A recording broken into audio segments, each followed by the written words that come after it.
श्री महालक्ष्मी व्रताची कथा, गुरुवारची कहाणी। श्री महालक्ष्मीची अनेक नावे, अनेक रूपे आहेत। पार्वती, सिंधुकन्या, महालक्ष्मी, लक्ष्मी, राजलक्ष्मी, ग्रहलक्ष्मी, सावित्री, राधिका, राजेश्वरी, चंद्रा, गिरिजा, पद्मा, मालती, सुशीला अशा विविध नावांनी श्री महालक्ष्मी ओळखली जाते। अशा या सर्वाभूती असलेल्या श्री महालक्ष्मीची ध्यानी घ्यावी अशी ही कहाणी आहे। द्वापार युगातली आपल्या भारतातील सौराष्ट्र देशात घडलेली।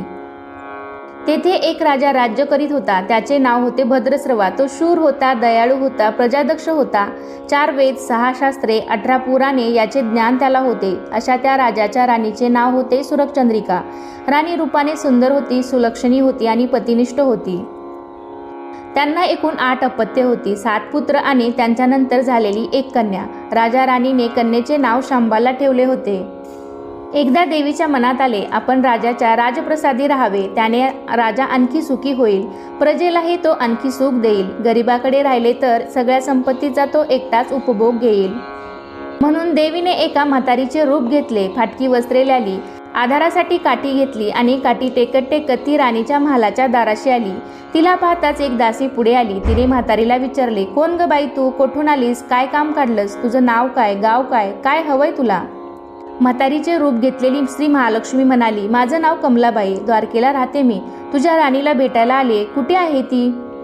दासी म्हणाली, राणीसाहेब महालात आहेत, त्यांना सांगायला गेले तर त्या माझ्यावरच रागावतील, तुला त्या कशा भेटतील, तुझा अवतार पाहून तुला त्या हाकलूनच देतील, तू इथेच थोडा वेळ आडोशाला थांब। म्हातारीला राग आला, ती संतापून म्हणाली, तुझी राणी गेल्या जन्मी एका वैश्याची पत्नी होती, तो वैश्य फार गरीब होता, त्यावरून त्या दोघांची नेहमी भांडणे होत, नवरा तिला मारहाण करी। या त्रासाला कंटाळून एक दिवस ती घर सोडून गेली आणि जंगलात उपाशी तपाशी भटकू लागली।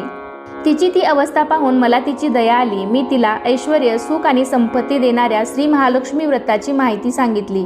त्याप्रमाणे तिने ते व्रत केले। तिच्या व्रताने महालक्ष्मी प्रसन्न झाली, तिचे दारिद्र्य संपले, तिचे घर संपत्ती समृद्धीने भरले, तिच्या जीवनात आनंदी आनंद भरला। मृत्यूनंतर लक्ष्मी व्रत केल्यामुळे ती दोघे पती-पत्नी लक्ष्मी लोकात वैभवात राहिली। या जन्मी त्यांचा जन्म राजकुळात झाला आहे। देवीच्या कृपेने ती आता राणीपदावर बसली आहे। म्हातारीचे बोलणे ऐकून दासीच्या मनात जिज्ञासा निर्माण झाली। तिने म्हातारीला पाणी दिले, नमस्कार केला आणि म्हणाली, मला सांगाल ते व्रत मी करीन ते नेमाने, उतणार नाही, मातणार नाही, घेतला वसा टाकणार नाही। म्हातारीने दासीला लक्ष्मी व्रताची माहिती सांगितली। मग ती उठली व काठी टेकीत निघणार तेवढ्यात राणी तरातरा महालातून बाहेर आली। फाटक्या वस्त्रातील म्हातारीला पाहताच ती संतापली आणि उर्मटपणे म्हणाली, कोण गो तू थेरडे, इथे कशाला आलीस, जा इथून। तिने पुढे होऊन म्हातारीला हाकलून दिले। ती म्हातारी म्हणजे प्रत्यक्ष महालक्ष्मीच होती हे राणीला कळले नाही। राणीचा तो उर्मटपणा पाहून महालक्ष्मीने तिथे न थांबता स्वस्थानी जाण्याचे ठरविले। राणीचा महाल सोडून म्हातारी निघणार तोच एक मुलगी लगबगीने बाहेर आली। ती मुलगी होती राजकन्या शांबाला। तिने येऊन म्हातारीला नमस्कार केला आणि कळवळून म्हणाली, आजी रागावू नका, माझी आई चुकली, तिच्यासाठी मला क्षमा करा, मी तुमच्या पाया पडते। राजकन्याचे ते बोलणे ऐकून श्री महालक्ष्मीला तिची दया आली। तिने शांबालाला लक्ष्मी व्रताची माहिती सांगितली। तो दिवस मार्गशीर्ष महिन्यातला पहिला गुरुवार होता। पुढे त्या दासीने लक्ष्मी व्रत केले, तिची स्थिती सुधारली, दासी पण सोडून ती संसार सुखाने करू लागली। राजकन्या शांबालानेही भक्तिभावाने सांगितल्याप्रमाणे महालक्ष्मी व्रत केले। सगळे नेमधर्म पाळून दर गुरुवारी तिने ते व्रत केले। शेवटच्या गुरुवारी उद्यापन केले। लवकरच शांबालाचा विवाह सिद्धेश्वर नावाच्या राजाच्या मालाधर नावाच्या राजपुत्राशी झाला। तिला राजवैभव मिळाले। पण इकडे भद्रश्रवा व राणी चंद्रिका यांना हळूहळू वाईट दिवस दिसायला लागले। त्यांचे राज्य गेले, त्यांचे सगळे वैभव ऐश्वर्य लयाला गेले। चंद्रिका राणी होती ती स्थिती आता बदलली, अन्न पाण्यालाही ती महाग झाली। भद्रश्रवाला फार वाईट वाटे, पण तो तरी काय करणार। एक एक दिवस चिंतेने उगवत होता, तसाच मावळत होता।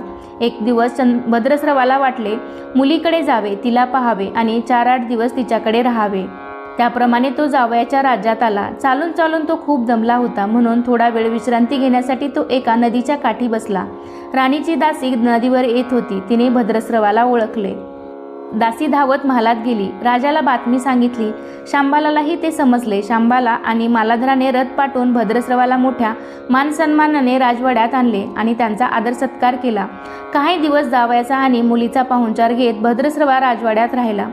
आता परत जायचे विचार त्याच्या मनात घोळू लागले। जावयाला त्याने तसे सांगितले। जावयाने संमती दिली। भद्रस्रवा परत जायला निघाला तेव्हा शांबालेने एक हंडा भरून धन पित्याला दिले.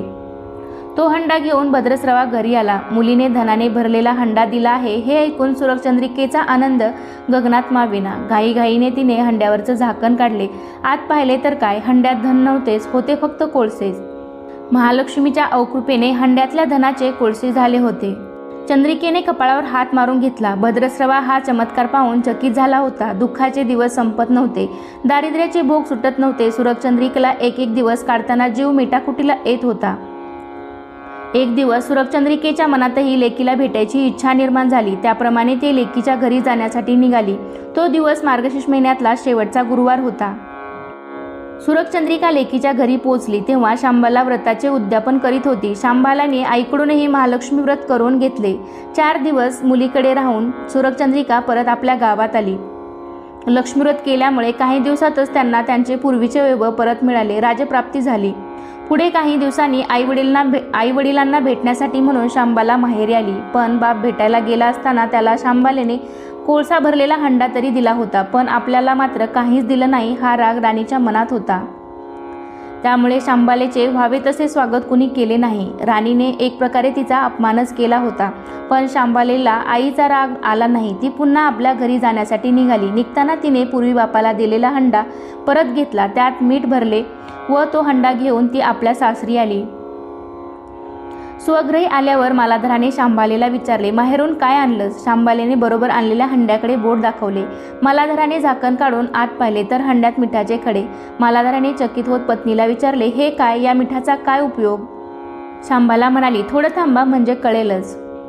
त्या दिवशी शांबालेने कुठल्याच पदार्थात मीठ घातले नाही. सगळे पदार्थ अळणी. मालाधर जेवायला बसल्यावर तिने त्याला सगळे पदार्थ आवडले. सगळे जेवण त्याला अळणी लागले. मग शांबालेने पानात थोडे मीठ वाढले. अन्नपदार्थात ते मिसळताच बेचव अन्नाला चव आली. हा मिठाचा उपयोग, शांबाला पतीला म्हणाली. मालाधरालाही तिचे म्हणणे पटले.